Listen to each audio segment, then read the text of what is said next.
ജയിച്ചാൽ കക്ഷിയിലെ MLA-മാർ പിന്തുണയ്ക്കുന്നവരാണ് മുഖ്യമന്ത്രിയാവുക, അതാണ് പതിവ്. പക്ഷേ ആരൊക്കെ MLA-മാരാകണമെന്ന കാര്യത്തിൽ ഓൾറെഡി തീരുമാനമെടുത്തതുകൊണ്ട്, മത്സരിപ്പിക്കണമെന്ന കാര്യത്തിൽ തീരുമാനമെടുത്തതുകൊണ്ട് അത് ആർക്കൊക്കെയാണ് നടക്കുക എന്നൊക്കെ കാത്തിരുന്ന് കാണണം. എന്തായാലും ചർച്ച സജീവമായിട്ടുണ്ട്. മറ്റൊരു വാർത്തയിലേക്കാണ്. മഞ്ചേശ്വരത്ത് UDF-ന് പിന്തുണ നൽകുമെന്ന് PDP പ്രാദേശിക നേതൃത്വം. മണ്ഡലം കമ്മിറ്റിയിലെ എല്ലാ അംഗങ്ങളും UDF-നും നിൽക്കാൻ ആവശ്യപ്പെട്ടു. LDF-നൊപ്പം നിന്നാൽ K. സുരേന്ദ്രൻ വിജയിക്കുമെന്ന് PDP വിലയിരുത്തി.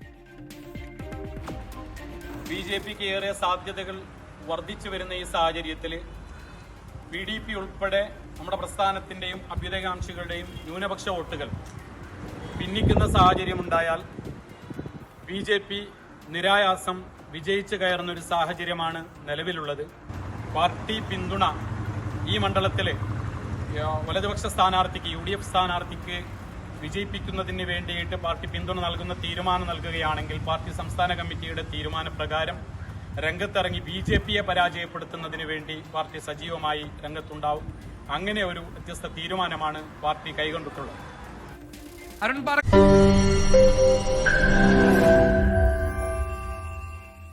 ലോകത്തെവിടെയായാലും ഏത് സമയത്തും 24 വാർത്തകളും ഓഗ്മെന്റഡ് റിയാലിറ്റി പാക്കേജുകളും എക്സ്പ്ലെയിനറുകളും വിശദമായി കാണാൻ ഞങ്ങളുടെ YouTube ചാനൽ നിങ്ങൾക്ക് സബ്സ്ക്രൈബ് ചെയ്യാം.